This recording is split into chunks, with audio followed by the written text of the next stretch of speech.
فلا أقسم بمواقع النجوم وإنه لقسم لو تعلمون عظيم إنه لقرآن كريم في كتاب مكنون لا يمسه إلا المطهرون تنزيل من رب العالمين.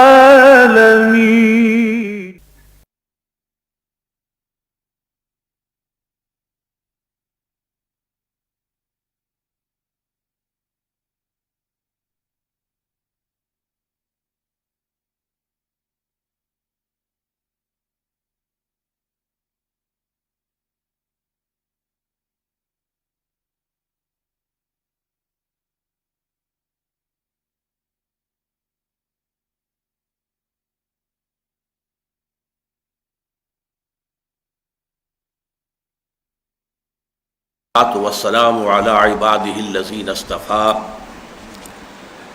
خصوصا على افضلهم وخاتم النبيين محمد الامين وعلى آله وصحبه اجمعين. اما بعد فقد قال الله تبارك وتعالى كما ورد في سورة النساء: اعوذ بالله من الشيطان الرجيم بسم الله الرحمن الرحيم. فَكَيْفَ إِذَا جِئْنَا مِنْ كُلِّ أُمَّةٍ بِشَهِيدٍ وَجِئْنَا بِكَ عَلَى هَؤُلَاءِ شَهِيدًا يَوْمَئِذٍ يَوَدُّ الَّذِينَ كَفَرُوا وَعَصَوُا الرَّسُولَ لَوْ تُسَوَّى بِهِمُ الْأَرْضُ وَلَا يَكْتُمُونَ اللَّهَ حَدِيثًا. صدق اللہ العظیم. رب اشرح لي صدری ويسر لي أمری واحلل عقدۃ من لسانی يفقهوا قولی. اللهم ربنا الہمنا رشدنا واعذنا من شرور انفسنا. اللهم ارنا الحق حقا وارزقنا اتباعه وارنا الباطل باطلا وارزقنا اجتنابه. اللهم وفقنا لما تحب وترضى. اللهم ارحمنا بالقرآن العظيم واجعله لنا اماما ونورا وهدى ورحمة. اللهم ذکرنا منہ ما نسینا وعلمنا منہ ما جہلنا وارزقنا تلاوته آناء اللیل وآناء النہار واجعلہ لنا حجتا یا رب العالمین آمین. تو آپ کے علم میں ہوگا کہ آج کے درس کا عنوان ہے رسولوں کی شہادت. یہ موضوع اس اعتبار سے بہت دلچسپ ہے کہ تمہیدی طور پر یہ سمجھ لیجئے کہ اگرچہ لفظ شہادت ہمارے ہاں اللہ کی راہ میں قتل ہونے کے لیے یہ مخصوص ہو گیا ہے. ہم شہید اسے کہتے ہیں جو اللہ کی راہ میں قتل ہو جائے. آپ کو یہ جان کر حیرت ہوگی اگر پہلے سے معلوم نہیں ہے کہ پورے قرآن مجید میں یہ لفظ اس معنی میں کہیں بھی استعمال نہیں ہوا.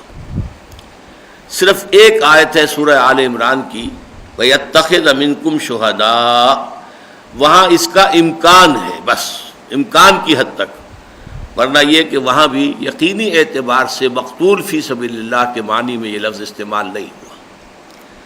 بلکہ ہم یہ دیکھتے ہیں کہ قرآن مجید میں جہاں بھی اللہ کے راستے میں قتل ہونے کا معاملہ اس کا ذکر آتا ہے تو وہی قتل کا لفظ استعمال ہوتا ہے.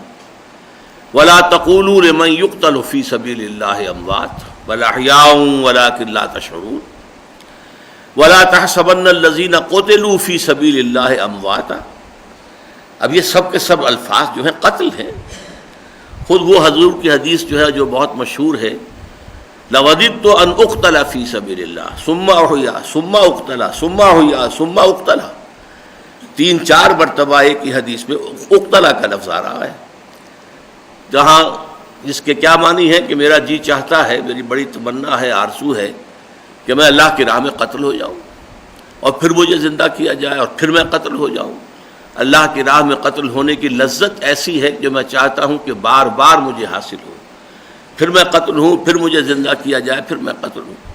تو میں صرف کوٹ کر رہا ہوں اس حوالے سے کہ مقتول فی سبیل اللہ یا اللہ کی راہ میں قتل ہونے کے لیے لفظ شہید قرآن مجید میں نہیں آیا۔ تو پھر یہ لفظ کس معنی میں ہمارے ہاں اس درجے عام ہو گیا ہے؟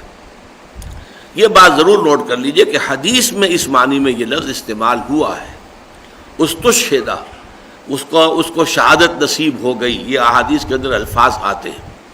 تو یہ کہ غلط نہیں ہے یہ، لیکن یہ کہ ایک اپنی جگہ پر اس حقیقت کو نوٹ کر لینا چاہیے کہ قرآن مجید میں اس کا استعمال اس معنی میں نہیں ہے۔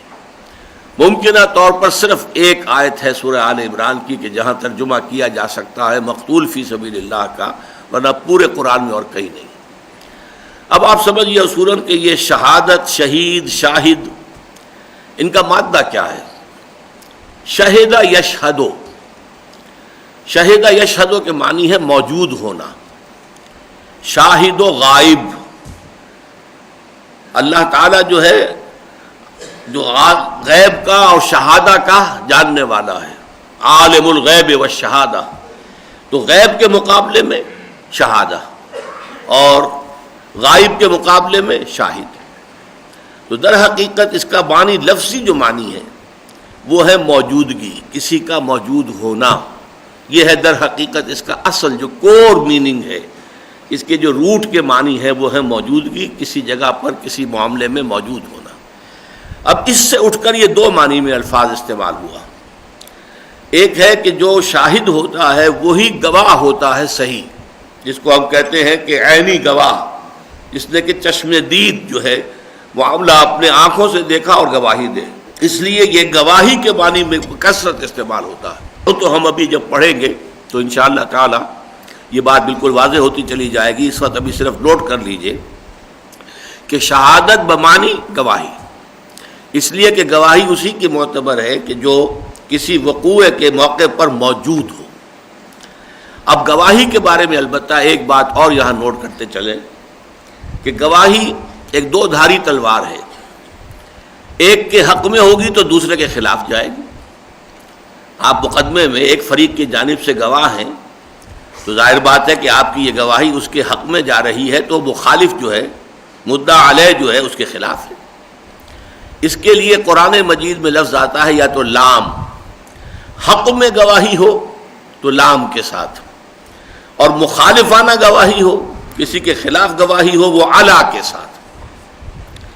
چنانچہ سورہ مائدہ کی آیت ہے یا ایھا الذین آمنوا کونوا شہداء للہ، اے اہل ایمان اللہ کے گواہ بن جاؤ، اللہ کے لیے گواہی دینے والے بن جاؤ۔ یہ لام کے ساتھ ہے، کونوا شہداء للہ، قوامین بالقسط، اور عدل کو قائم کرنے والے بن جاؤ۔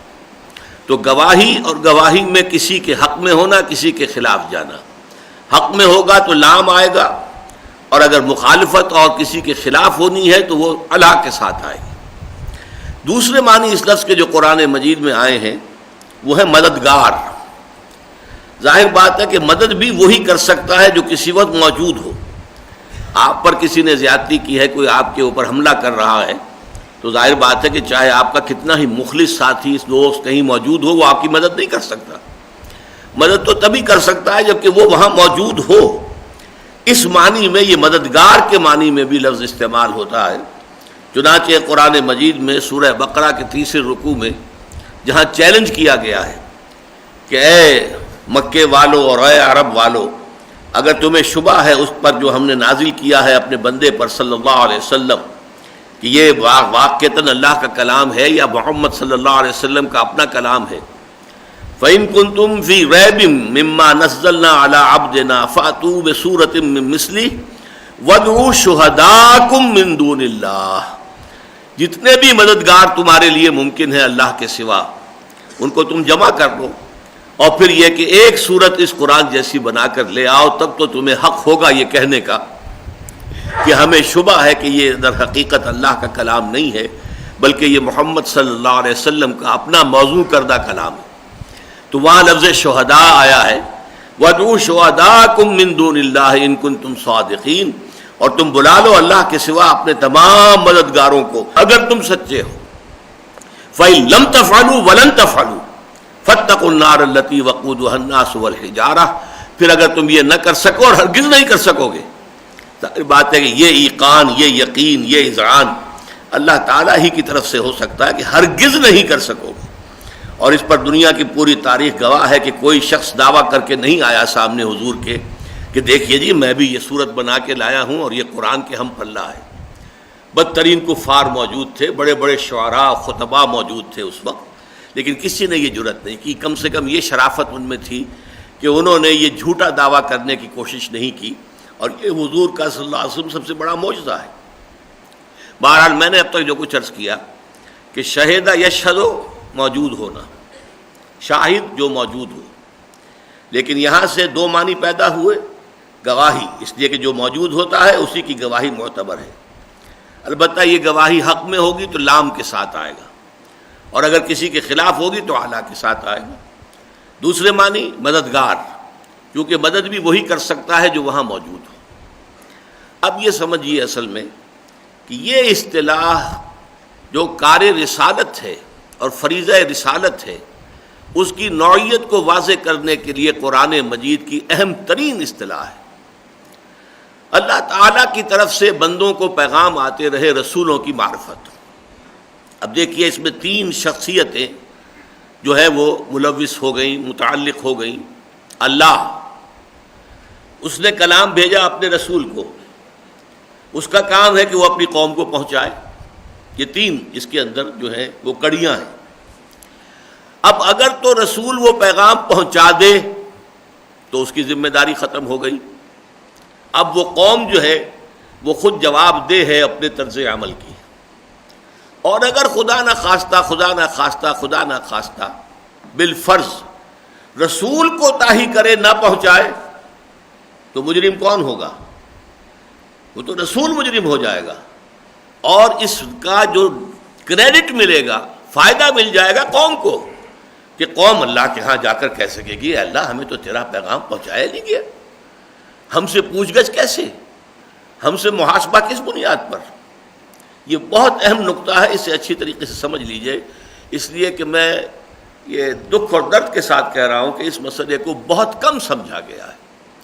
واقعہ یہ ہے کہ اس میں مولانا امین احسن اصلاحی صاحب کا ہم پر بڑا احسان ہے کہ اس مسئلے کو سب سے پہلے انہوں نے سمجھا ہے اپنی کتاب دعوت دین میں، اور شہادت علی الناس کے عنوان سے 14 صفحے کا ایک چیپٹر اس کتاب کا ہے جو میرے نزدیک لب لباب ہے اس موضوع پر. بہرحال اس میں مزید غور و فکر کر کے میں نے جو بھی کچھ اضافے کیے ہیں، لیکن بنیادی طور پر یہ سارا تصور جو ہے در حقیقت انہوں نے، اور ان پر میں سمجھتا ہوں کہ ہمارے علماء کرام کی اکثریت کے سامنے یہ تصور واضح نہیں تھا. یہ تصور جو ہے یہ مولانا اصلاحی صاحب کے ذریعے سے واضح ہوا ہے. تو اب یہ معاملہ جو ہے اسے میں ایک مثال کے ساتھ واضح کیا کرتا ہوں. آپ نے سنا بھی ہوگا، جو حضرات بھی وہ کیسٹ سن چکے ہیں، کہ آپ فرض کیجئے کہ آپ اپنے کسی عزیز کو پیغام پہنچاتے ہیں کہ بھائی کل شام تک فلاں کام ضرور کرنا ہے، ضرور کرنا ہے، ضرور کرنا ہے، ورنہ میرا بڑا نقصان ہو جائے گا. اب وہ کام نہیں ہوا، آپ کا نقصان ہو گیا. آپ غصے میں لال پیلے آگ بگولا ہو کر گئے اپنے اس عزیز کے پاس کہ بھلے آدمی، میں نے تمہیں پیغام بھیجا تھا اور میں نے یہ کام کرنے کو کہا تھا، تم نے کام نہیں کیا، میرا نقصان ہو گیا. اب فرض کیجئے وہ کہہ دے کہ بھائی مجھے تو پیغام پہنچایا ہی نہیں، تو اب آپ کا کوئی شکوہ رہ جائے گا اس سے؟ سارا شکوہ ختم، غصہ ختم، بتاشے کی طرح بیٹھ جائیں گے آپ. لیکن یہ غصہ منتقل ہو جائے گا پیغامبر پر. بھلے آدمی تجھے میں نے پیغامبر بنایا، تیرے ذریعے سے ایک پیغام بھیجا تھا، یہ سارے میرے نقصان کی ذمہ دار اب تو ہے. یہی ٹرائنگل ہے، اس کو نوٹ کر لیجئے. رسولوں کا کام کیا رہا ہے کہ اللہ کا پیغام آیا، انہوں نے اپنی قوم تک پہنچا دیا. اور اگر پہنچا دیا، اور یہ پہنچانے میں بھی کئی پہلو ہیں، قولاً پہنچا دینا زبان کے ذریعے سے کہ یہ اللہ کا کلام مجھ پر نازل ہوا ہے، میں تمہیں سنا رہا ہوں، یہ اللہ کی وحی آئی ہے، یہ میں تمہارے سامنے پیش کر رہا ہوں، یہ اللہ کا فرمان آیا ہے، میں تمہیں سنا رہا ہوں. ایک تو قولاً ہے. پھر فعلاً ہے. فعلاً یہ ہے کہ جس بات کو آپ لوگوں کے سامنے رکھیں خود اس پر عمل کر کے دکھائیں. اگر آپ کے قول و عمل کے اندر فرق ہوگا تو پھر ظاہر بات ہے کہ آپ کا وہ قول بھی بے معنی ہو جائے گا، بے وقت ہو جائے گا، اس کی کوئی حیثیت نہیں رہے گی، اس کی کوئی اہمیت نہیں رہے گی۔ تو شہادت قولاً اور شہادت فعلاً، اور اس فعل کے اندر ایک معاملہ یہ آتا ہے کہ اگر تو وہ صرف انفرادی اصلاح کے لیے اللہ کا پیغام آیا ہو تو رسول نے اپنی ذاتی زندگی کے اندر وہ پوری ایک اصلاح شدہ شخصیت کا نمونہ پیش کر کے لقد کان لکم فی رسول اللہ اسوۃ حسنہ، وہ شہادت کا جو ہے حق ادا کر دیا، گواہی کا حق ادا کر دیا۔ آپ کو معلوم ہے نا کہ اسلام میں داخلے کا جو شہدرا ہے وہ کیا ہے؟ شہادت، اشہد ان لا الہ الا اللہ واشہد ان محمد رسول اللہ، یہ شہدرا ہے۔ جیسے یہ شہدرا آپ کا ہے، لاہور آنے کے لیے اس سے گزرنا ہی پڑتا ہے، چاہے آپ شیخوپورہ سے آ رہے ہوں، چاہے گجرانوالہ سے آ رہے ہوں، چاہے شرق پور سے آ رہے ہوں، شہدرا تو آئے گئی۔ اسی طریقے سے اب اگرچہ دوسرے پل بن گئے ہیں لیکن ایک زمانے میں تو ایک ہی پل تھا، اس میں سے اسی طرح دہلی کے پرے جو ہے شہدرا ہے۔ تو اسلام میں داخلے کا شہدرا کیا ہے؟ شہدرا، بڑا دروازہ، وہ ہے شہادت، قول و شہادت۔ یہ قولی شہادت ہے جس کی بنیاد پر کوئی شخص اسلام میں داخل ہوتا ہے۔ اب عملی شہادت پیش کرنی ہے کہ جو کچھ وہ مان رہا ہے اور جو کچھ جس چیز کی وہ دعوت دے رہا ہے اس کا نمونہ اپنی زندگی میں پیش کر رہا ہے۔ اور اگر دعوت ایک نظام زندگی کی ہو، نظام عدل اجتماعی کی ہو، دعوت ایسی ہو، ہدایت وہ ہو کہ جو ریاست و سیاست اور معاشرت اور معیشت ہر پہلو پر محیط ہو، تو پھر وہ اصل میں شہادت کا حق تب ادا ہوگا جب اس نظام کو عملاً قائم کر کے اس کا نمونہ دنیا کو دکھا دیا جائے۔ ورنہ دنیا کہے گی کہ صاحب ٹھیک ہے، یوٹوپیا ہے، ایک خیال ہے، بہت اچھا ہے، بہت عمدہ ہے خیال، لیکن امپریکٹیکیبل ہے، انہونی بات ہے، ہو سکتی نہیں ہے۔ اچھی سے اچھا نقشہ جو ہے وہ افلاطون نے پیش کر دیا تھا، اس نے اپنی کتاب ریپبلک میں، اور وہ کتاب اتنی اہم ہے کہ آج تک زندہ ہے۔ حضرت مسیح علیہ السلام سے 300 برس قبل سمجھیے، 400 جو افلاطون صاحب تھے، اتنے پرانے، اس کا کیا مطلب ہے 2500 سال پرانی کتاب زندہ ہے آج تک، اس لیے کہ بڑی عظیم کتاب مانی جاتی ہے۔ لیکن دنیا میں یہی سمجھا گیا کہ یہ یوٹوپیا ہے، یہ خیالی جنت ہے، اس کو افلاطون نے لکھا ہے، لیکن یہ کہ ایسا نظام قائم ہو نہیں سکتا، اس لیے کہ افلاطون نے قائم کر کے دکھایا ہی نہیں۔ لیکن یہ شہادت مکمل کب ہوتی ہے؟ جب کہ اس نظام کو قائم کر کے دکھا دیا جائے کہ یہ پریکٹیکل ہے، یہ پریکٹیکیبل ہے، اس پر عمل ہو سکتا ہے، یہ اس کا بہترین جو ہے اس کی نظیر موجود ہے، اس کی نشانی موجود ہے۔ یہ ہے در حقیقت شہادت کا سلسلہ، قولی شہادت، عملی شہادت، عملی میں انفرادی اور اجتماعی شہادت۔ اس سے وہ شہادت جو ہے وہ مکمل ہوتی ہے۔ تو رسولوں کا کام کیا رہا ہے؟ رسولوں کو اسی لیے شاہد کہا گیا۔ انا ارسلنا الیکم رسولا شاہدا علیکم کما ارسلنا الی فرعون رسولا۔ دیکھو لوگو، ہم نے تمہاری طرف بھی ایک رسول بھیج دیے ہیں، محمد صلی اللہ علیہ وسلم، تمہارے خلاف گواہ کی حیثیت سے۔ اب یہاں پہ نوٹ کیجئے، شاہدن علیکم، شاہدن لکم نہیں کہا گیا۔ اس کی وجہ کیا ہے؟ اس کی وجہ یہ ہے کہ اس شہادت کے بعد اب لوگوں کے پاس کوئی عذر باقی نہیں رہا کہ اللہ تعالیٰ کے ہاں وہ اپنی بے عملی یا غلط عملی کا جواز پیش کر سکے۔ لہذا یہ جو گواہی ہے آخرت میں جب ظاہر ہوگی تو وہ در حقیقت اس قوم کے خلاف پڑے گی کہ وہ یہ کہہ نہ سکیں۔ اسی لیے اسی سورہ مبارکہ میں، سورہ نساء میں آگے چل کر چھٹے پارے کے آغاز میں بڑی عمدہ مقام آیا ہے جس میں بہت سے رسولوں کے ناموں کا گلدستہ ہے، اور پھر فرمایا رسلا مبشرین و منذرین لئلا یکون للناس علی اللہ حجۃ بعد الرسل وکان اللہ عزیزا حکیما۔ ان رسولوں کو ہم نے بھیجا بشیر اور نذیر بنا کر تاکہ رسولوں کے آنے کے بعد لوگوں کے حق میں کوئی دلیل، کوئی عذر، کوئی حجت باقی نہ رہ جائے اللہ تعالیٰ کے خلاف۔ علی اللہ ہے، اللہ کے خلاف۔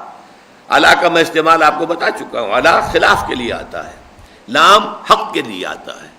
لئلا یکون للناس، لوگوں کے حق میں کوئی حجت، کوئی دلیل، کوئی عذر، کوئی بہانہ باقی نہ رہے علی اللہ، اللہ کے خلاف، یعنی اللہ کے محاسبے کے خلاف۔ اے اللہ، ہم سے محاسبہ کس بنیاد پر کر رہا ہے؟ ہم تک تو تیرا پیغام پہنچا نہیں۔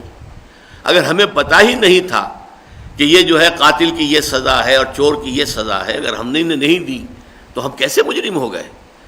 اللہ اگر ہمیں بات پہنچائی نہیں گئی، تیرے اسماء نہیں پہنچائے گئے، تیرے صفات نہیں پہنچائی گئی، تیری توحید تک کا پیغام ہم تک پہنچایا نہیں گیا، تو پروردگار ہم سے کس بنیاد پر محاسبہ ہو رہا ہے؟ اگرچہ خالص توحید کے لیے محاسبے کی بنیاد تو یہ ہے کہ چاہے کوئی رسول آیا ہو یا نہ آیا ہو، لیکن چونکہ انسان جو اس دنیا میں آئے ہیں تو عالم ارواح میں وہ اللہ تعالیٰ سے ایک عہد کر کے آئے ہیں، الست بربکم قالوا بلا، اور اس کی یاد جو ہے وہ فطرت انسانی کے اندر موجود ہے، لہذا صرف توحید پر تو ان سے وہ محاسبہ ہوگا فطرت کی بنیاد پر، لیکن آگے شریعت کے معاملے میں، دین کے معاملے میں، اس میں تو ظاہر بات ہے کہ کوئی محاسبہ ہو نہیں سکتا۔ لئلا یکون، اچھی طرح نوٹ کیجئے، لئلا یکون، تاکہ نہ رہے، للناس، لوگوں کے حق میں، علی اللہ، اللہ کے خلاف یعنی اللہ کے محاسبے کے خلاف، حجتن، کوئی دلیل، کوئی عذر، کوئی بہانہ۔ وکان اللہ علیما حکیما، وہ اللہ تعالیٰ جو ہے عزیز حکیمہ، زبردست ہے، جو چاہے کرے، لیکن اس نے اپنے محاسبے کے لیے حکمت کے طور پر، حکمت کے تحت یہ راستہ اختیار کیا ہے۔ اور یہی وجہ ہے، نوٹ کر لیجئے، جب کسی قوم کی طرف رسول آ گئے اور رسول نے اتمام حجت کر دیا، اپنی دعوت پہنچا دی اور اپنی زندگی میں اس کا نمونہ پیش کر دیا، آؤ دیکھو جو کچھ میں کہہ رہا ہوں یہ ایسی بات نہیں ہے کہ ناممکن ہو، میں کر کے دکھا رہا ہوں، میں بھی تم میں سے ہوں، انسانوں میں سے ہوں۔ یہی وجہ ہے کہ قرآن مجید میں یہ مضمون آتا ہے کہ ہم نے انسانوں کے لیے رسول بھیجے تو انسان ہی بھیجے، حالانکہ لوگوں نے اعتراض کیا، مکے والوں نے، یہ سورہ بنی اسرائیل میں آیا ہے، ابعث اللہ بشرا رسولا، یہ کیا اللہ تعالیٰ نے بشر کو رسول بنا کر بھیج دیا؟ حالانکہ رسول تو اللہ تعالیٰ کسی فرشتے کو بھیجتا، وہ اپنے پروں سے اڑتا ہوا آسمان سے نیچے آتا ہوا ہمیں نظر آتا، اور اس کے ہاتھ میں، اس کی چونچ میں یا اس کے پروں کے ساتھ کوئی کتاب بندی ہوتی اور وہ کتاب ہمیں مل جاتی تو اور بات تھی، یہ تو انسان ہے، چلتا پھرتا ہے۔ مال حاضر رسول یاکل الطعام ویمشی فی الاسواق، سورۃ الفرقان میں فرمایا یہ کیسا رسول ہے، یہ تو بازاروں میں گھومتا پھرتا ہے، سودا سلف خریدتا ہے اپنے گھر کے لیے اور کھانا کھاتا ہے۔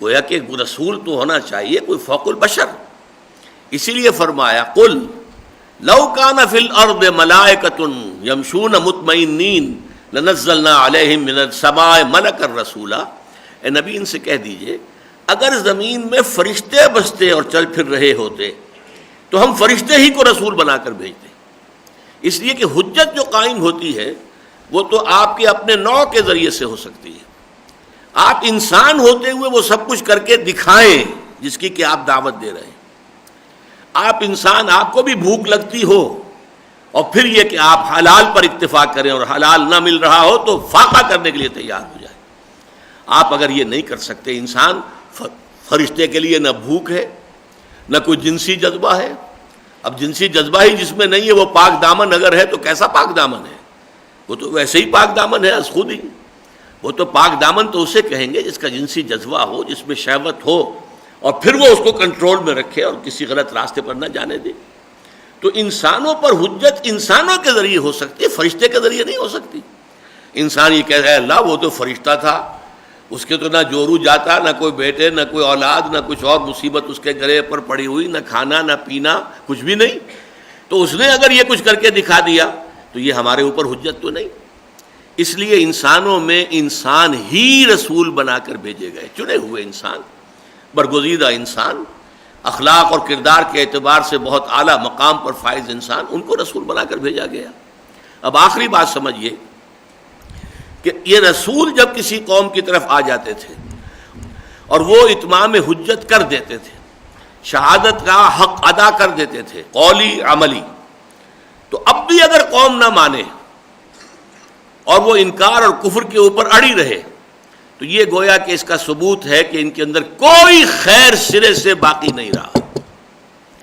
اس کو ہم کہیں گے اپنی عام کولوکین لینگویج میں، ان کا بیج مارا گیا ہے، اب ان کے اندر کسی خیر کی کوئی توقع نہیں، جیسے کہ حضرت نوح علیہ السلام کی دعا میں بھی ہے کہ پروردگار لا تذر علی الارض من الکافرین دیارا فإنک ان تذرہم یضلوا عبادک ولا یلدوا الا فاجرا کفارا، پروردگار اب اس قوم کو برباد اور تباہ کر دے اور ایک گھر بھی بستہ نہ چھوڑ.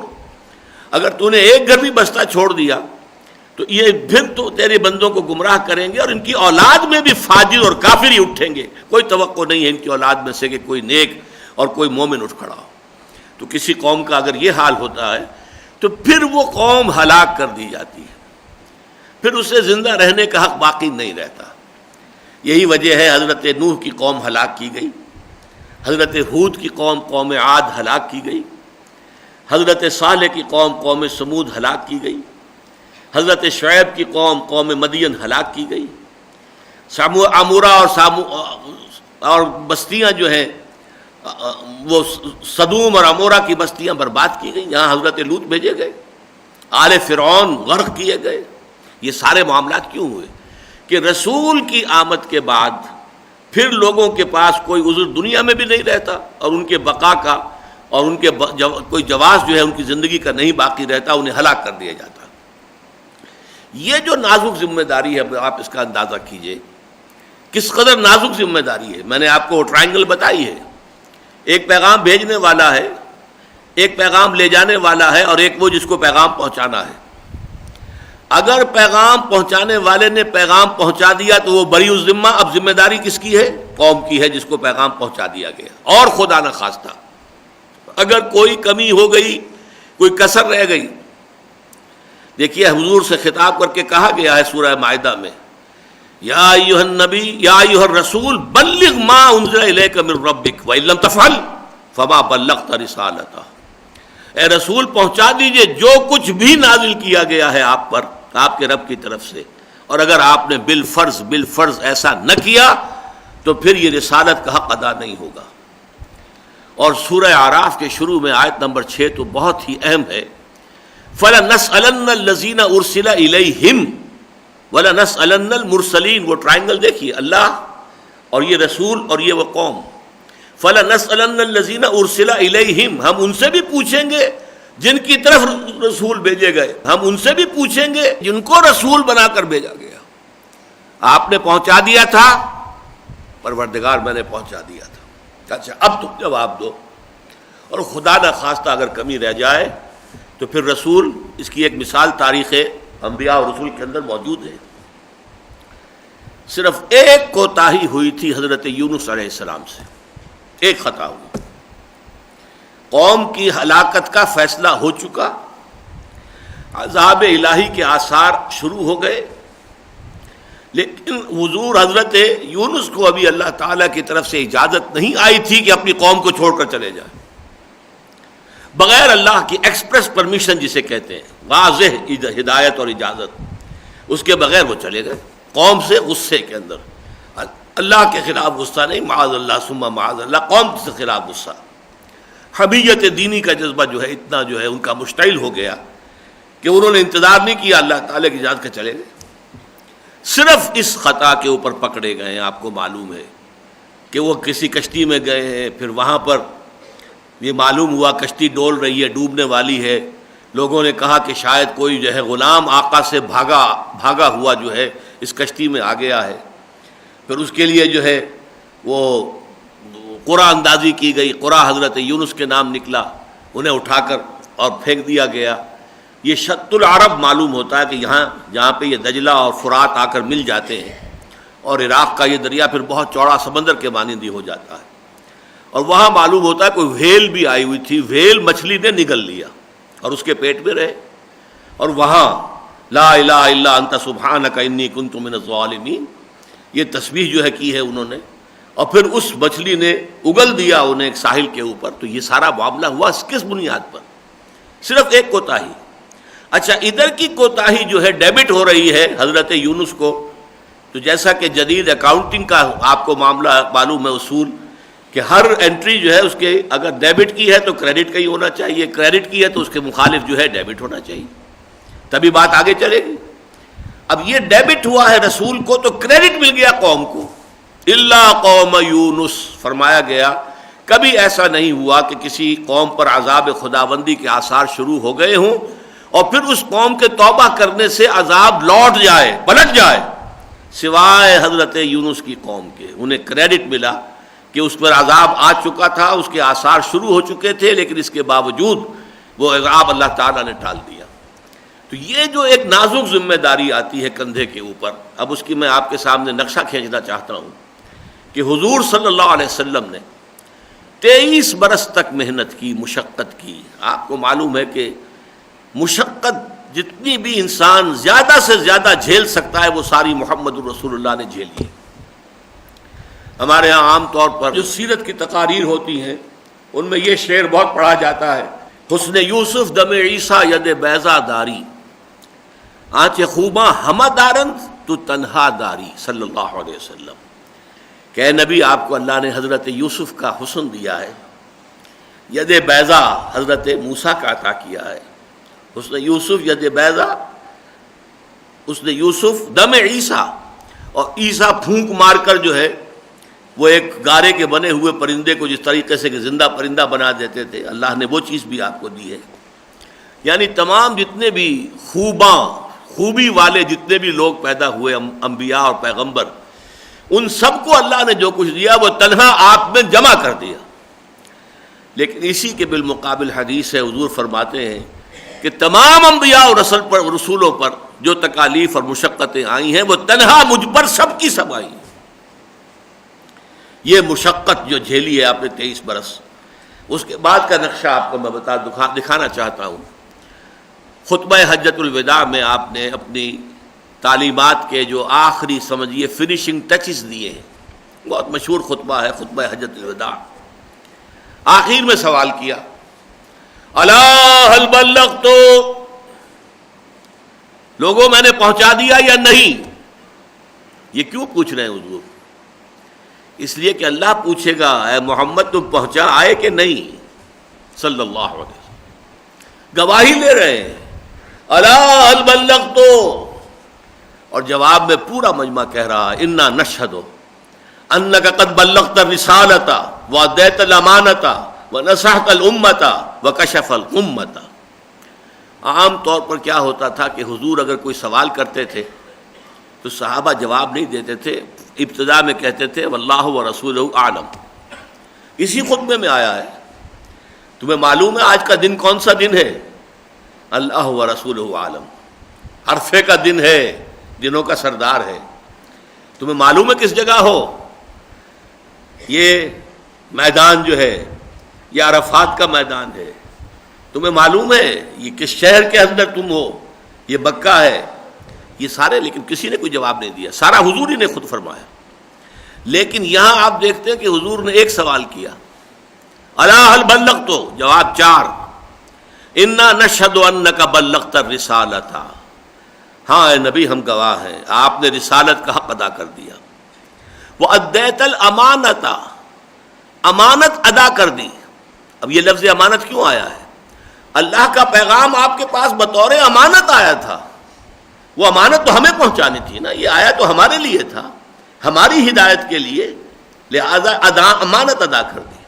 انا نشہد انک قد بلغت الرسالۃ وادیت الامانۃ ونصحت الامۃ، امت کی خیر خواہی کا حق ادا کر دیا، وکشفت الغمۃ، اور اندھیاروں کے جو بھی دل بادل تھے ان سب کو چھانٹ کر رکھ دیا اور کشف کر کے روشنی ہی روشنی کر دی۔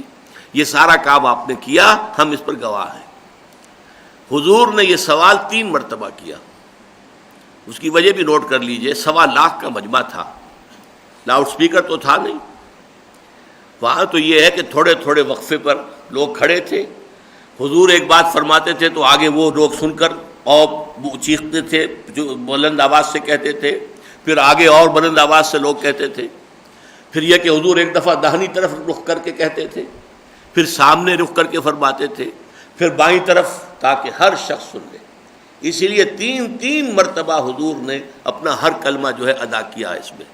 الا هل بلغت، انا نشہد انک قد بلغت الرسالۃ وادیت الامانۃ ونصحت الامۃ وکشفت الغمۃ۔ پھر حضور نے ہاتھ اٹھائے، انگلی انگشت شہادت آسمان کی طرف، اور پھر اشارہ کیا لوگوں کی طرف، اللہم اشہد، اللہم اشہد، اللہم اشہد، اے اللہ تو بھی گواہ رہے، تو بھی گواہ رہے، اے اللہ تو بھی گواہ رہے کہ میں نے پہنچا دیا، اور یہ مان رہے ہیں کہ میں نے پہنچا دیا۔ اور اس کے بعد آپ نے فرمایا فَلْيُبَلِّغِ الشَّاهِدُ الْغَائِبَ، اب یہ ذمہ داری ان کی ہے جو یہاں، اب دیکھیے شاہد آ گیا یہاں پر، شاہد جو یہاں موجود ہیں، شاہد جو میں نے جہاں سے بات شروع کی تھی، شاہد و غائب دونوں الفاظ یہاں آ گئے۔ فَلْيُبَلِّغِ الشَّاهِدُ الْغَائِبَ، اب یہ ذمہ داری ہے ان کی جو یہاں موجود ہیں کہ پہنچائیں ان کو کہ جو موجود نہیں، اور موجود نہیں والوں میں کون کون شامل ہیں؟ جو بھی دنیا میں اس وقت انسان تھے وہ سارے کے سارے شامل ہیں، اس لیے کہ حضور کا بارے میں قرآن صاف کہتا ہے وَمَا أَرْسَلْنَاكَ إِلَّا كَافَّةً لِلنَّاسِ بَشِيرًا وَنَذِيرًا، ہم نے آپ کو تمام نوع انسانی کی طرف بشیر و نذیر بنا کر بھیجا ہے، لہذا اب یہ کام آگے کرنا ہے تمہیں، اب یہ تمہاری ذمہ داری ہے۔ تو فرمایا فَلْيُبَلِّغِ الشَّاهِدُ الْغَائِبَ، 3 مرتبہ، اب ذمہ داری تمہاری ہے جو یہاں پر موجود ہیں، جنہوں نے مجھ سے سن لیا ہے وہ پہنچائیں ان کو۔ اور اس میں جیسا کہ میں عرض کر رہا تھا کہ تا قیام قیامت جو بھی انسان دنیا میں آئیں گے ان سب کی طرف بھی تو اللہ کے رسول محمد ہیں صلی اللہ علیہ وسلم، آپ پر نبوت ختم ہوئی ہے، آپ کے ساتھ رسالت ختم نہیں ہوئی۔ میری بات نوٹ کر لیجئے، کہیں آپ غلط فہمی میں آ جائے اور کسی فتنے میں مبتلا ہو جائے اور میرے خلاف کوئی، آپ کے ساتھ آپ کے انتقال پر نبوت ختم، وحی کا دروازہ بند۔ بڑا پیارا واقعہ ہے حضرت ام ایمن کا، وہ ایک حبشن تھیں، غلام تھیں، خادمہ تھیں، لیکن یہ کہ حضور کو گودی میں کھلایا بھی تھا انہوں نے، تو والدہ کی طرح جو ہے حضور ان کا ادب کرتے تھے۔ حضور کے انتقال کے بعد ایک مرتبہ حضرت ابو بکر حضرت عمر دونوں گزر رہے تھے، ام ایمن بیٹھی رو رہی تھی۔ انہوں نے پوچھا کہ ام ایمن آپ کیوں رو رہی ہیں؟ کہنے لگی میں رو رہی ہوں کہ وحی کا دروازہ بند ہو گیا۔ اب ذرا اس حبشن باندی اور کنیز کا اندازہ کیجئے، وحی کا دروازہ بند ہو گیا، میں اس پر رو رہی ہوں۔ تو وحی کا دروازہ وہی ہے متعلق نبوت کے ساتھ، دروازہ بند۔ البتہ رسالت معاذ اللہ، وہ رسالت جاری ہے تا قیام قیامت، محمد الرسول اللہ کی رسالت جاری ہے تا قیام قیامت۔ البتہ آپ نے اپنی زندگی میں بنفس نفیس اس کی ذمہ داری ادا کی ہے، اس کے بعد یہ مشن حوالے کر دیا ہے اپنی امت کے۔ اب تمہیں یہی کام کرنا ہے، قولی شہادت دین کی، عملی شہادت دین کی، انفرادی بھی اجتماعی بھی۔ دیکھو میں نے بھی اجتماعی انقلاب برپا کر کے دکھایا ہے، چاہے میرے دانت شہید ہوئے، میں زخمی ہوا، میں بے ہوش بھی ہوا، مجھ پر پتھراؤ بھی ہوئے، مجھ پہ فاقے بھی آئے، مجھے 3 دن جو ہے روپوش بھی رہنا پڑا، مجھے 3 سال تک ایک ایسی جگہ رہنا پڑا کہ جہاں کھانے پینے کا معاملہ بالکل بند تھا، شیب بنی ہاشم کی اسیری۔ یہ سارے مرحلے میری زندگی میں آئے، لیکن میں نے وہ کام کر کے دکھا دیا اور اللہ کے دین کو غالب کر دیا۔ جاء الحق وزهق الباطل ان الباطل کان زہوقا۔ اب تم پر یہ حجت قائم ہو چکی ہے، تمہارا یہ کام ہے ابد الآباد تک تا قیام قیامت، تمہیں دین کی شہادت قولاً دینی ہے، نمبر 1، عملاً دینی ہے، انفرادی طور پر بھی اور اجتماعی طور پر بھی۔ اور آج اسی لیے دیکھیے قرآن مجید میں 2 جگہ امت مسلمہ کے فرض منصبی کے لیے جو 2 الفاظ آئے ہیں۔ سورہ حج جو ہے وہ آپ کو معلوم ہوگا کہ ہجرت سے بس اتنی ہی پہلے نازل ہوئی ہے جتنی کہ سورہ بقرہ جو ہے ہجرت کے بعد ہے۔ یوں سمجھیے کہ ادھر سورہ حج ہے تو ادھر سورہ بقرہ ہے۔ سورہ حج میں فرمایا گیا وجاہدوا فی اللہ حق جہادہ ھو اجتباکم۔ دیکھو اے محمد کے ساتھیوں اور ماننے والوں اور امتیوں، اللہ کی راہ میں جہاد کرو جتنا کہ جہاد کا حق ہے۔ اللہ نے تمہیں چن لیا ہے ایک بہت بڑے مشن کے لیے، لِیَکُونَ الرَّسُولُ شَہِیدًا عَلَیکُم، تاکہ ہو جائیں رسول گواہ تمہارے خلاف۔ یعنی اللہ کے ہاں جا کر وہ کھڑے ہو کر کہیں گے اے اللہ میں نے پہنچا دیا تھا، اب یہ ذمہ دار ہیں جو کچھ انہوں نے کیا ہے، they are responsible, they are accountable. اب ان کو پوچھ تو اسی طریقے سے وَتَكُونُوا شُهَدَاءَ عَلَى النَّاسِ، اور تم ہو جاؤ گواہ لوگوں کے خلاف. لیکن یہ آخر کب ہوگی گواہی خلاف؟ جب کہ آپ نے دین پہنچایا ہو، دین کی دعوت دی ہو، قولاً بھی دی ہو، عملاً بھی دی ہو، اور دین کی مثال ایک نظام زندگی کی حیثیت سے دنیا کے سامنے پیش کی ہو. یہی مضمون پھر سورہ بقرہ میں آیا جب تحویل قبلہ ہوئی ہے. اور تحویل قبلہ در حقیقت علامت تھی اس بات کی کہ اب سابقہ امت مسلمہ یعنی یہود کا دور ختم، اس لیے ان کا قبلہ جو تھا بیت المقدس وہ اب منسوخ. اب قبلہ اہل حق، قبلہ اہل توحید اب خانہ کعبہ ہے، اور اس کے گرد ایک نئی امت محمد وجود میں آئی ہے. لہذا اب ادھر رخ کرو نماز میں. پہلے 16-17 مہینے ادھر رخ تھا، لیکن اس کے بعد آ گیا فَوَلِّ وَجْهَكَ شَطْرَ الْمَسْجِدِ الْحَرَامِ، اپنے چہروں کو پھیر دو مسجد حرام کی طرف. یہ اصل میں کورونیشن میں کہتا ہوں اسے، اس امت کی کورونیشن ہوئی ہے، اس کی تاج پوشی ہوئی ہے، اس کے نسب کا اعلان ہوا ہے. لیکن وہیں پر فرما دیا کس لیے، یہ نوٹ کر لو، تمہیں امت بنایا کس لیے ہے. وَكَذَلِكَ جَعَلْنَاكُمْ أُمَّةً وَسَطًا لِتَكُونُوا شُهَدَاءَ عَلَى النَّاسِ وَيَكُونَ الرَّسُولُ عَلَيْكُمْ شَهِيدًا. تمہیں اسی طریقے سے، اسی لیے ہم نے ایک بہترین امت بنایا ہے، درمیانی امت بنایا ہے. درمیانی سے مراد یہ بھی ہو سکتا ہے کہ اب تم محمد اور لوگوں کے درمیان ایک کڑی کی حیثیت رکھتے ہو. جیسے محمد صلی اللہ علیہ وسلم اللہ اور امت کے درمیان کڑی تھے. پیغام اللہ کا آیا محمد الرسول اللہ کو، انہوں نے پہنچا دیا قوم کو، امت کو. اب امت کڑی بنے گی کہ وہ پیغام آگے پہنچائے نوع انسانی کو. تو گویا کہ ہم نے تمہیں بنایا امت وسط لِتَكُونُوا شُهَدَاءَ عَلَى النَّاسِ، تاکہ تم بن جاؤ تمام انسانوں کے اوپر گواہ، ان کے خلاف گواہی دینے والے. وَيَكُونَ الرَّسُولُ عَلَيْكُمْ شَهِيدًا، اور رسول ہو جائیں تمہارے خلاف گواہی دینے والے. میں بار بار یہ الفاظ کہہ رہا ہوں، خلاف، اس لیے کہ علیہ کا لفظ آ رہا ہے، علیکم، لہذا وہ علیکم شہیدہ رسول ہوں گے. اور رسول جو تھے، اور تمہیں جو ہے علی الناس شہیدن بننا ہے. یہ ذمہ داری ہے امت کے کاندھے پر. اور اس سے پہلے کہ اب تھوڑا وقت رہ گیا میں اس آیت کو لوں، نوٹ کر لیجئے آج ہماری بربادی دنیا میں یہ جو صورتحال ہے کہ ہو گیا مانند آب ارزاں مسلمہ کا لہو، اور ہمارے ہاں عزت نہیں رہی، وقار نہیں رہا.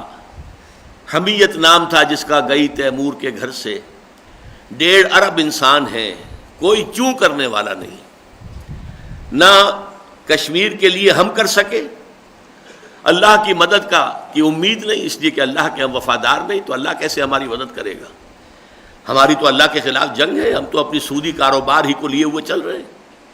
اور نہ یوں سمجھیے کہ یہ تو 14 کروڑ مسلمان ہیں پاکستان کے، جن کی کم ہمتی اور بے ہمتی کا یہ عالم ہے. آپ اسی طریقے سے دیکھیے تقریباً 30 کروڑ عرب ہیں، اور ان کے بھائی جو ہیں فلسطین کے اندر جس طریقے سے انہیں ذلیل کیا جا رہا ہے، جس طریقے سے کہ شیرون جو ہے دندناتا ہوا پھرتا ہے، اور معلوم ہوتا ہے دنیا کی کوئی طاقت اسے روک نہیں سکتی.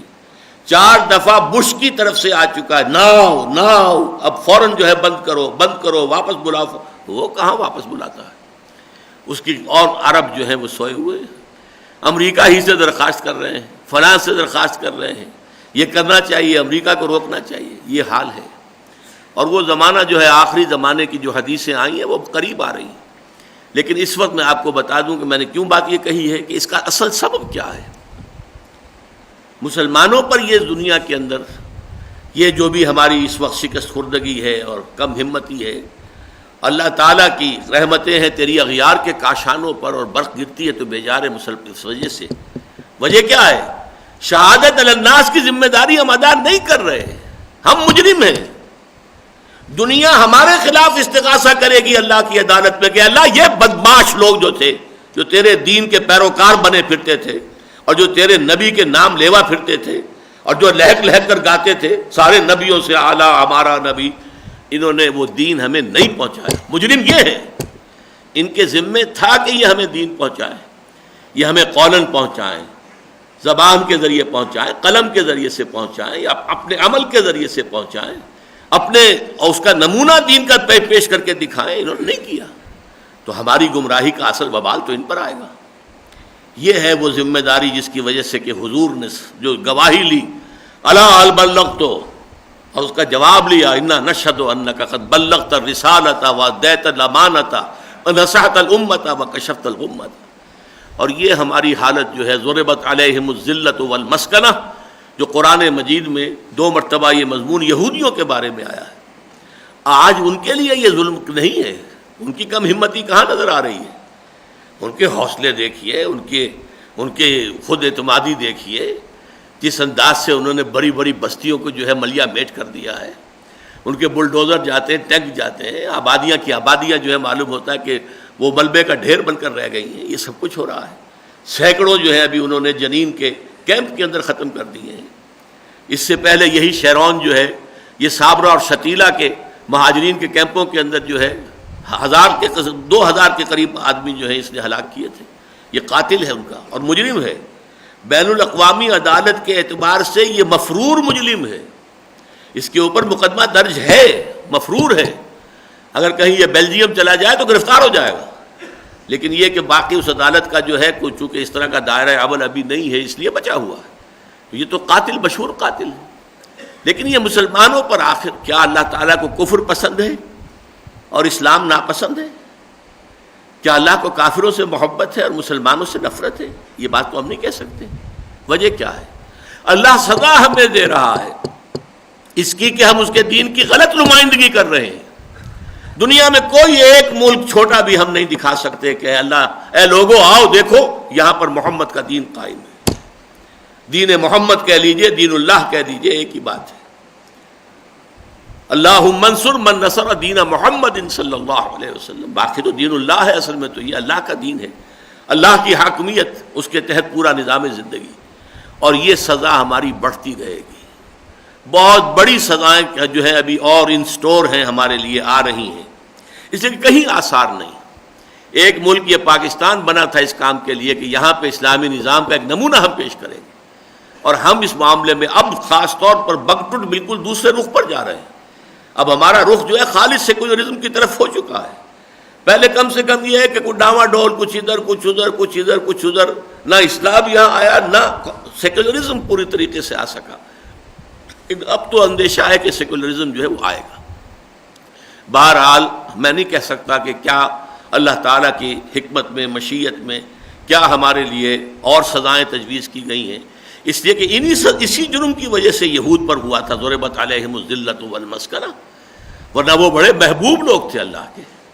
2 جگہ تو قرآن مجید میں آیت موجود ہے، یا بنی اسرائیل اذکروا نعمتی التی انعمت علیکم وانی فضلتکم علی العالمین. ہے بنی اسرائیل، ذرا ذکر کرو اور یاد کرو ہمارے اس احسان و اکرام کا جو تم پر ہوا، اور میں نے تو تمہیں تمام جہان والوں پر فضیلت دی تھی. یہ تورات کے الفاظ نہیں ہیں، یہ تالمود کے الفاظ نہیں ہیں، قرآن کے الفاظ ہیں. اور 2 اور مقامات پر یہ مفہوم موجود ہے قرآن مجید کے اندر. لیکن پھر انہی کے اوپر جو اللہ تعالیٰ کے عذاب کے کوڑے برسے. بہرحال اب یہ سمجھیے، یہ آیت مبارکہ جو ہے چند منٹ صرف رہ گئے ہیں. اس کے بارے میں ایک واقعہ آپ سن لیجئے کہ ایک مرتبہ حضور نے حضرت عبداللہ ابن مسعود رضی اللہ تعالی عنہ سے فرمائش کی کہ مجھے قرآن سناؤ. وہ کچھ جھجکے، ہچکچاہٹ سی محسوس کی اور انہوں نے عرض کیا حضور آپ کو قرآن سناؤ، آپ پر تو قرآن نازل ہوا ہے. فرمایا ہاں، لیکن مجھے دوسروں سے سن کر کچھ اور حظ، کچھ اور کیف حاصل ہوتا ہے. بہرحال تعمیل ارشاد، تعمیل حکم میں حضرت عبداللہ ابن مسعود نے سورہ نساء شروع سے پڑھنی شروع کی. جب 41ویں آیت پر آیا، وہ نقشہ اپنے ذہن میں رکھیے کہ ظاہر بات ہے حضور کی محفل میں صحابہ سر جھکا کر بیٹھتے تھے، لہذا حضرت عبداللہ ابن مسعود بھی سر جھکائے ہوئے تلاوت کر رہے ہیں. اب انہیں تو کیا اتار چڑھاؤ حضور کے چہرے کا ہے، حضور کے کیا تاثرات ہیں، انہیں تو نظر نہیں آ رہے. جب اس آیت پر پہنچے فَكَيْفَ إِذَا جِئْنَا مِنْ كُلِّ أُمَّةٍ بِشَهِيدٍ وَجِئْنَا بِكَ عَلَىٰ هَٰؤُلَاءِ شَهِيدًا، اس پر حضور نے فرمایا حسبک حسبک، بس کرو بس کرو. اور اب جو حضرت عبداللہ ابن مسعود نے آنکھیں اٹھا کر دیکھا تو حضور کے چہرے سے آنسو بہہ رہے تھے، آنکھوں سے آنسو بہہ رہے تھے. یہ بڑا مستند واقعہ ہے اس آیت کے پس منظر میں.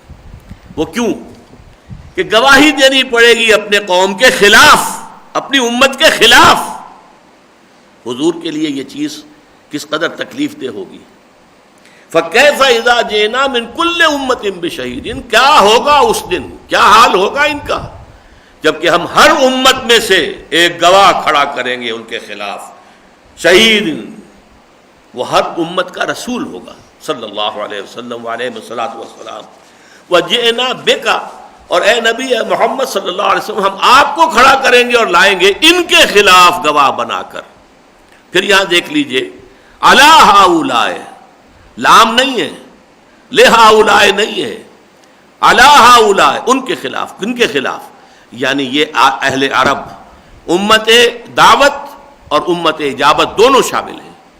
امت اجابت ان کے خلاف، اے اللہ میں نے انہیں دین پہنچا دیا تھا، پھر انہوں نے بدعات اگر نکالی ہیں، انہوں نے دین سے روگردانی کی ہے تو یہ ذمہ دار ہے، میں نے اس بات کا انہیں حکم نہیں دیا تھا. جیسے قرآن مجید میں آتا ہے حضرت عیسیٰ علیہ السلام کے بارے میں، وَرَهْبَانِيَّةً ابْتَدَعُوهَا مَا كَتَبْنَاهَا عَلَيْهِمْ، رہبانیت کی جو ہے ابتدا، جو بدعت ایجاد کر لی تھی حضرت مسیح علیہ السلام کے جو پیروکار تھے، وہ بدعت ایجاد کی تھی، ہم نے ان پر فرض نہیں کی تھی. اسی طرح حضور فرمائیں گے کہ میں نے انہیں یہ تعلیم نہیں دی تھی، میں نے تیرا دین بلا کم و کاشت، بغیر کسی کمی و بیشی کے پہنچا دیا تھا. باقی جو امت دعوت تھی جس نے انکار کر دیا، ان پر تو حجت جو ہے آخری درجے میں قائم ہو ہی گئی. ان کے خلاف تو گواہی دینی ہے کہ اللہ یہ ابو جہل یہ نہیں کہہ سکتا کہ میں نے اسے پیغام نہیں پہنچایا تھا. اللہ یہ ابو لہب میرا چچا یہ نہیں کہہ سکتا کہ میں نے اسے پیغام نہیں پہنچایا تھا. اللہ میں نے ان سب کو پیغام پہنچایا ہے. اللہ میں نے ساری تکلیفیں جھیلی ہیں، ان کی مخالفتیں برداشت کی ہیں، ان کی طرف سے ایذائیں برداشت کی ہیں، لیکن تیرا دین کا پیغام میں نے انہیں پہنچایا ہے. فَكَيْفَ إِذَا جِئْنَا مِنْ كُلِّ أُمَّةٍ بِشَهِيدٍ، تو وہ شہادت جو دنیا میں آتی ہے دعوت کے نتیجے میں، لوگوں کو دعوت دو قول سے عمل سے، وہی شہادت قیامت کے دن جو ہے کھڑی ہوگی. جیسے کہ آپ کہتے ہیں جدید اصطلاح میں عدالت کے اندر پروزیکیوشن وٹنس، وہ جو پروزیکیوشن وکیل استغاثہ، گواہ استغاثہ کی حیثیت سے کھڑے ہوں گے رسول، اے اللہ ہم نے تیری دعوت ان تک پہنچا دی تھی. اور وہ آیت میں آپ کو سنا چکا ہوں، آیت نمبر 6 سورہ اعراف کی، فَلَنَسْأَلَنَّ الَّذِينَ أُرْسِلَ إِلَيْهِمْ وَلَنَسْأَلَنَّ الْمُرْسَلِينَ، ہم لازماً پوچھ کر رہیں گے ان سے بھی جن کی طرف رسول بھیجے گئے، اور ہم لازماً پوچھیں گے ان سے بھی جو رسول بنا کر بھیجے گئے. رسولوں سے پوچھا جائے گا آپ نے ہمارا وہ دین، ہمارا پیغام پہنچا دیا تھا کہ نہیں، اور وہ گواہی دیں گے اللہ جو دین تیرا، جو ہدایت تیری ہمارے پاس، میرے پاس آئی تھی، میں نے بلا کم و کاش پہنچا دیا تھا. اور جیسے کہ دنیا میں گواہی لے لی تھی، لوگوں سے بھی شاید گواہی لے لیں کہ تم بھی گواہی دو کہ میں نے پہنچایا تھا کہ نہیں. اس کے بعد ان سے جواب طلبی ہوگی، اب تم بات کرو. پھر ان کے لیے ظاہر بات ہے کہ کوئی عذر نہیں. لِأَلَّا يَكُونَ لِلنَّاسِ عَلَى اللَّهِ حُجَّةٌ بَعْدَ الرُّسُلِ وَكَانَ اللَّهُ عَزِيزًا حَكِيمًا. اب وہ کسی درجے میں بھی کوئی عذر پیش نہیں کر سکتے. يَوْمَئِذٍ يَوَدُّ الْمُجْرِمُونَ يَوَدُّ الَّذِينَ كَفَرُوا وَعَصَوُا الرَّسُولَ، اس دن وہ لوگ جنہوں نے کفر کیا تھا اور رسول کی نافرمانی کی تھی. اب دیکھیے یہ دونوں ایک بھی ہو سکتے ہیں. ظاہر بات ہے جنہوں نے کفر کیا انہوں نے رسول کی نافرمانی کی، لیکن دو بھی ہو سکتے ہیں. ایک تو وہ جنہوں نے کفر کیا، وہ ایک کیٹیگری ہو گئی جو میں نے کہا کہ امت دعوت میں سے جن لوگوں نے انکار کر دیا، کفار بن گئے، کلم کھلا نفی کر دی. وہ عصب الرسول کے اندر وہ دوسرے آ سکتے ہیں کہ کہنے کو امتی اور حقیقت میں معصیت الرسول ہو رہی ہے. کہنے کو تو یہ دعویٰ ہے ہمارے نبی سب سے اونچے، سب سے اعلیٰ، لیکن یہ کہ ان کی پیروی نہیں، ان کے نقش قدم پر چلنا نہیں، ان کی سنت کو اختیار کرنا نہیں. تو یہ میں نے عرض کیا تھا کہ یہ امت دعوت اور امت اجابت دونوں کے اوپر یہ چیز کور کرتی ہے. یومئذ یود الذین کفروا وعصوا الرسول، جن لوگوں نے کفر کیا تھا اور رسول کی نافرمانی کی تھی، اس روز وہ چاہیں گے لو تسوا بہم الارض، کاش کہ ان کے ساتھ زمین کو برابر کر دیا جائے، کاش کہ زمین پھٹے اور وہ اس میں دھس جائیں اور پھر زمین اوپر سے مل جائے، برابر ہو جائے، نسیم منسیہ ہو جائیں، ان کا وجود جو ہے وہ ختم ہو جائے.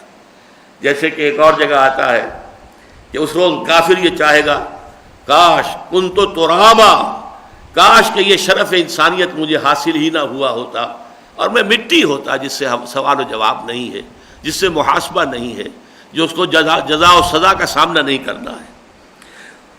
لو تسوا بہم الارض ولا یکتمون اللہ حدیثا، اور اس روز وہ اللہ تعالیٰ سے کوئی بات بھی چھپا نہیں سکیں گے، ہر شے علم نشرہ موجود ہوگی وہاں پر۔ وہ تو یہ ہے فمن یعمل مثقال ذرۃ خیرا یرہ ومن یعمل مثقال ذرۃ شرا یرہ۔ ذرے کے ہم وزن اگر نیکی کی ہوگی تو سامنے موجود پائیں گے، اور ذرے کے ہم وزن بدی کی ہوگی، برائی کی ہوگی تو سامنے موجود پائیں گے۔ یہ ہے اس آیہ مبارکہ میں رسولوں کی شہادت کا تصور۔ بارک اللہ لی ولکم فی القرآن العظیم ونفعنی وإیاکم بالآیات والذکر الحکیم۔